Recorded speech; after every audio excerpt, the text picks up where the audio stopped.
नमस्कार दोस्तों, मैं कन्हैया सैनी महाना प्रताप ऑनलाइन क्लासेस में आपका हार्दिक स्वागत करता हूँ। आज हम पढ़ने वाले हैं साइंस विषय के बारे में। तो जो बच्चे आगे 11th क्लास में साइंस सेक्टर में जाने वाले हैं उनके लिए आज की ये क्लास होने वाली है, क्योंकि कोई भी काम है कि हम करते हैं तो हमें उसका फंडामेंटल यानी कि उसका बेसिक जो है वो पता होना चाहिए या पता होना जरूरी है। इसलिए जो बच्चे साइंस सेक्टर में आगे जाने वाले हैं उनके लिए आज एक साइंस से रिलेटेड, साइंस के नॉलेज से रिलेटेड एक अपनी एक सीरीज शुरू कर रहे हैं। तो साइंस क्या होता है, इसका क्लासिफिकेशन किस तरीके से होता है और किस प्रकार होता है, उसके बारे में आज हम चर्चा करने वाले हैं। तो सबसे पहले हम बात करते हैं साइंस या विज्ञान क्या है। तो छोटी क्लासों में हमने पढ़ा है कि साइंस क्या है, स्पेसिफिक एंड सिस्टेमेटिक नॉलेज क्या है, साइंस है। स्पेसिफिक एंड सिस्टेमेटिक नॉलेज ही क्या है, साइंस, यानी सुव्यवस्थित और क्रमबद्ध अध्ययन क्या कहलाता है, साइंस कहलाता है या फिर विज्ञान कहलाता है। तो साइंस को समझने से पहले हमें किसको समझना पड़ेगा, नॉलेज को समझना पड़ेगा कि नॉलेज क्या होता है। तो what is difference between science and knowledge. तो साइंस क्या है या विज्ञान क्या है, सत्य की खोज यानी सर्चिंग ऑफ रियलिटी है। साइंस का मतलब क्या है, सत्य की खोज यानी सर्चिंग ऑफ रियलिटी। जबकि ज्ञान क्या होता है, ज्ञान होता है सत्य का अनुभव करना यानी फीलिंग ऑफ रियलिटी, यानी सत्य का अनुभव करना तो क्या है, नॉलेज है या ज्ञान है। जबकि सत्य की खोज क्या है, साइंस है।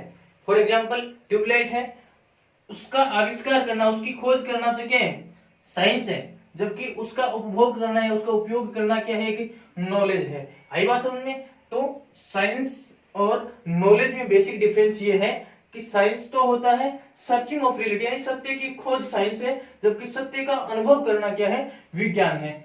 अब हम आगे पढ़ने वाले हैं क्लासिफिकेशन ऑफ साइंस। साइंस का क्या है, वर्गीकरण। हाँ, तो हम बात कर रहे थे क्लासिफिकेशन ऑफ साइंस का। तो साइंस तो आपको पता है, साइंस क्या होता है, स्पेसिफिक एंड सिस्टेमेटिक नॉलेज। आप जब इसका आगे क्लासिफिकेशन करेंगे तो साइंस का मुख्य रूप से दो भागों में क्लासिफिकेशन होता है। एक तो होती है रियल साइंस और एक होती है स्यूडो साइंस। रियल साइंस यानी कि सत्य विज्ञान, स्यूडो साइंस यानी कि छद्म विज्ञान। अब सत्य साइंस क्या होती है, छद्म विज्ञान है वो क्या होती है, या सत्य विज्ञान क्या होती है। तो ऐसी साइंस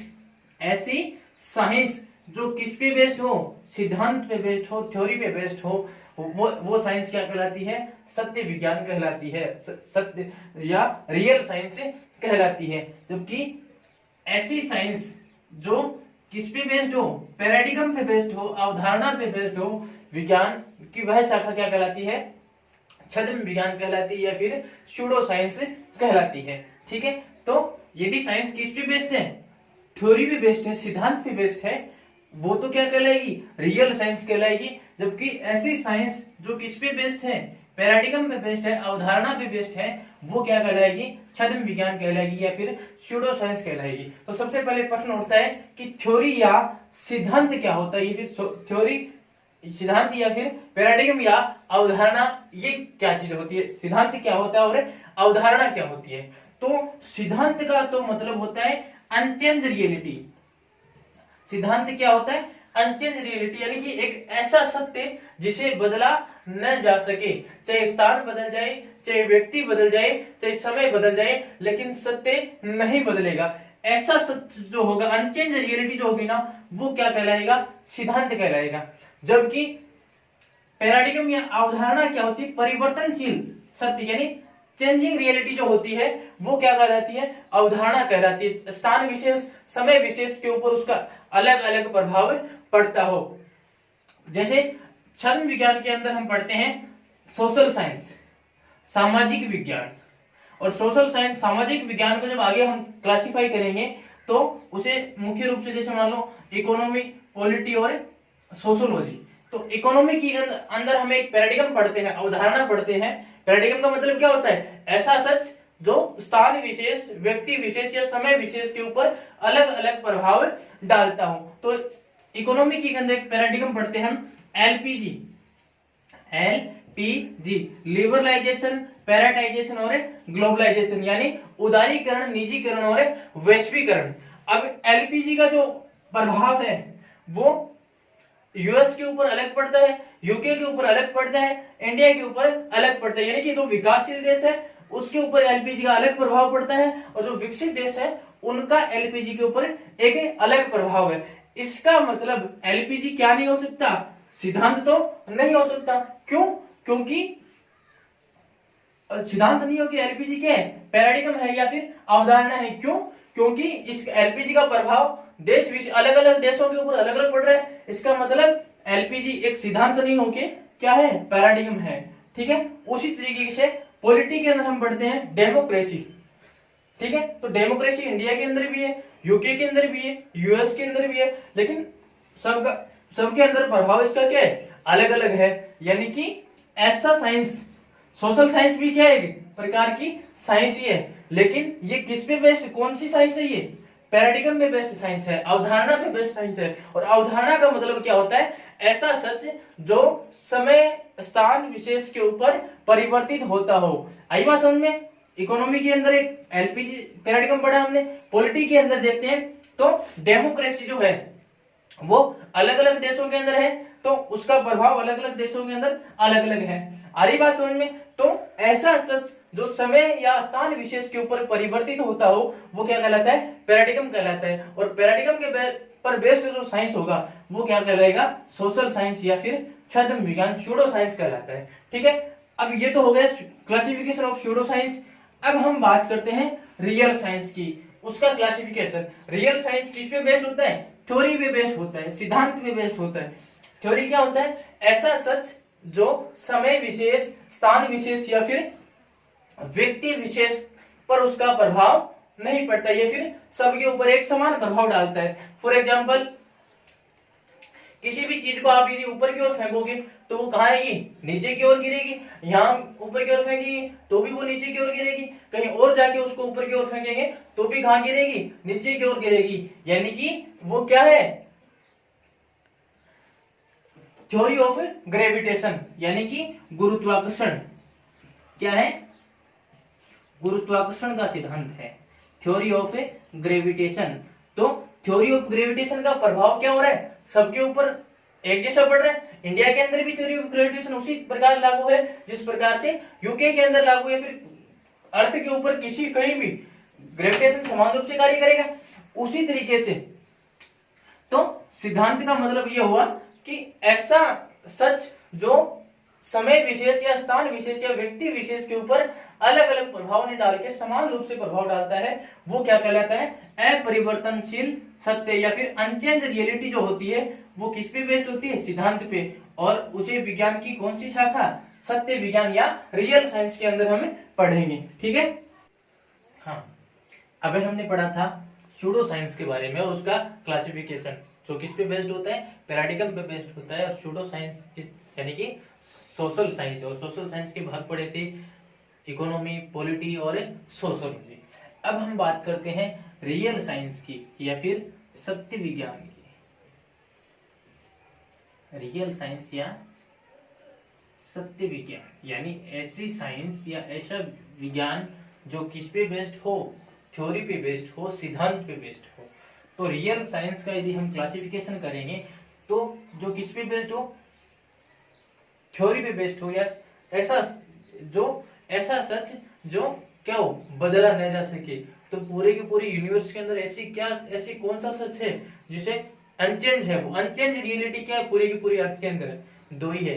क्या, या तो लिविंग पर्सन या नॉन लिविंग, या तो पूरी अर्थ के ऊपर क्या है, सजीव है, या फिर पूरी अर्थ के ऊपर क्या है, निर्जीव है। इन दोनों के अलावा कोई भी अनचेंज रियलिटी अर्थ के ऊपर नहीं है। तो रियल साइंस है उसका मतलब अनचेंज रियलिटी। अनचेंज रियलिटी के अंदर या तो अर्थ के ऊपर क्या है, लिविंग है, या फिर पूरी अर्थ पे क्या है, नॉन लिविंग है। लिविंग का मतलब क्या होता है, जिनमें क्या हो, जीवन हो या फिर जो जीवित हो। नॉन लिविंग का मतलब क्या होता है, निर्जीव या जिनमें जीवन उपस्थित नहीं हो। तो लिविंग का जो अध्ययन या जीवित वस्तुओं का जो अध्ययन है वो हम करते हैं बायोलॉजिकल साइंस के अंदर, जैविकीय विज्ञान के अंदर। किसके अंदर करते हैं, बायोलॉजिकल साइंस या जैविकीय विज्ञान के अंदर करते हैं।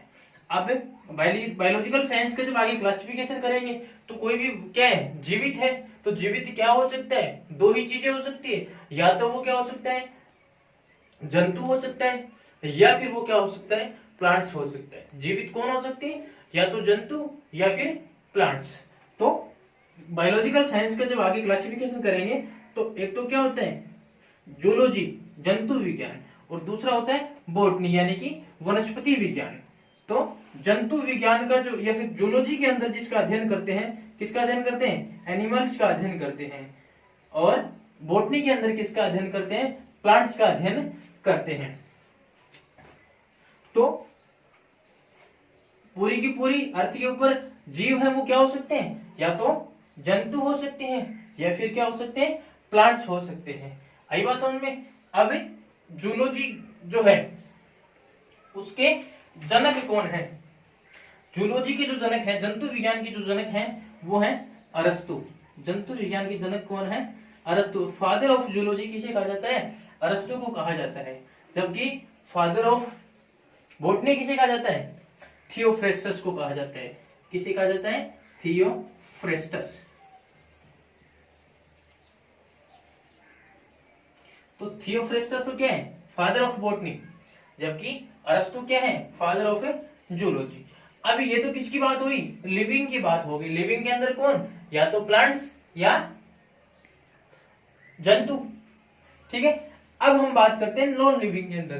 तो नॉन लिविंग यानी नॉन लिविंग जो होता है वो क्या कहलाती है, ऐसी साइंस जिनमें नॉन लिविंग पर्सन का अध्ययन करते हैं क्या कहलाती है, फिजिकल साइंस कहलाती है, भौतिकीय विज्ञान कहलाती है।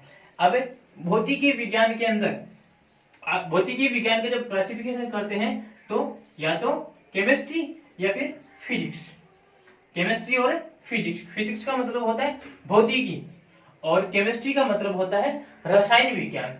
फिजिक्स जो है उसकी उत्पत्ति फ्यूसिस शब्द से हुई है, PHUSICS, फ्यूसिस, जिसका अर्थ क्या होता है, प्रकृति। फ्यूसिस का अर्थ क्या होता है, प्रकृति या नेचर। जबकि केमिस्ट्री शब्द की उत्पत्ति है वो किससे हुई है, कीमिया शब्द से हुई है। किस शब्द से हुई है, कीमिया शब्द से हुई है, जिसका अर्थ होता है काला पदार्थ या काला पत्थर। ठीक है, जबकि फिजिक्स की जो उत्पत्ति है वो कौन से शब्द से मानी जाती है, फ्यूसिस शब्द से मानी जाती है, जिसका अर्थ क्या होता है, प्रकृति होता है, नेचर होता है। अब नेचर के अंदर या फिर पूरी की पूरी प्रकृति के अंदर क्या चीज मौजूद है, दो ही है, या तो क्या है मैटर है, या क्या है एनर्जी है, या तो क्या है पदार्थ या फिर द्रव्य, और दूसरा ऊर्जा। पूरी की पूरी प्रकृति के अंदर या तो क्या मौजूद है, द्रव्य मौजूद है, या फिर क्या मौजूद है, ऊर्जा मौजूद है। तो द्रव्य और ऊर्जा के अंतर संबंधों का अध्ययन, एनर्जी एंड मैटर के अंतर संबंधों का अध्ययन जिस शाखा के अंदर करते हैं वो क्या कहलाती है, फिजिक्स कहलाती है या फिर भौतिकी कहलाती है। और रसायनों का या फिर उनकी रासायनिक अभिक्रियाओं का अध्ययन, अणु परमाणु का अध्ययन जो जिसके अंदर करते हैं वो क्या कहलाती है, रसायन विज्ञान कहलाती है। यानी कि दूसरे शब्दों में कहें तो नॉन लिविंग पर्सन के सबसे छोटे पार्टिकल, तो नॉन लिविंग पर्सन का सबसे छोटा पार्टिकल कौन होता है, परमाणु। तो परमाणु या परमाणु से संबंधित जो अध्ययन होता है वो किसके अंदर आएगा, रसायन विज्ञान के अंदर आएगा। जबकि लिविंग पर्सन के सबसे छोटी पार्टिकल और उनके आगे क्लासिफिकेशन जो होता है वो किसके अंदर होता है, बायोलॉजी के अंदर होता है। ठीक है, तो फादर ऑफ केमिस्ट्री किसे कहा जाता है, फादर ऑफ केमिस्ट्री लेवोजियर को। ठीक है, जबकि फादर ऑफ फिजिक्स किसे कहा जाता है, न्यूटन को। किसे कहा जाता है, न्यूटन। ये तो हुआ साइंस का, ये रियल साइंस का क्लासिफिकेशन। आ रही बात समझ में। रियल साइंस में क्या है, यानी कि सत्य विज्ञान, ऐसा सच जिसे बदला न जा सके। तो सच क्या है, रियलिटी क्या है, दो ही है, या तो अर्थ के ऊपर लिविंग पर्सन है या नॉन लिविंग है। तो लिविंग का जिसके अंदर अध्ययन किया जाता है वो बायोलॉजिकल साइंस, और नॉन लिविंग का जिसके अंदर अध्ययन किया जाता है वो फिजिकल साइंस। नॉन लिविंग को जब आगे क्लासिफाई करेंगे तो जूलॉजी या बॉटनी, यानी जीवित जो है या फिर जीव जो है या तो क्या हो सकते हैं, पेड़ पौधे या फिर जंतु। तो जंतुओं का अध्ययन जूलॉजी, जबकि वनस्पति या प्लांट्स का अध्ययन जिसके अंदर किया जाता है उसे बॉटनी कहते हैं। जबकि फादर ऑफ बॉटनी कौन है, थियोफ्रेस्टस, और फादर ऑफ जूलॉजी कौन है? अरस्तु है।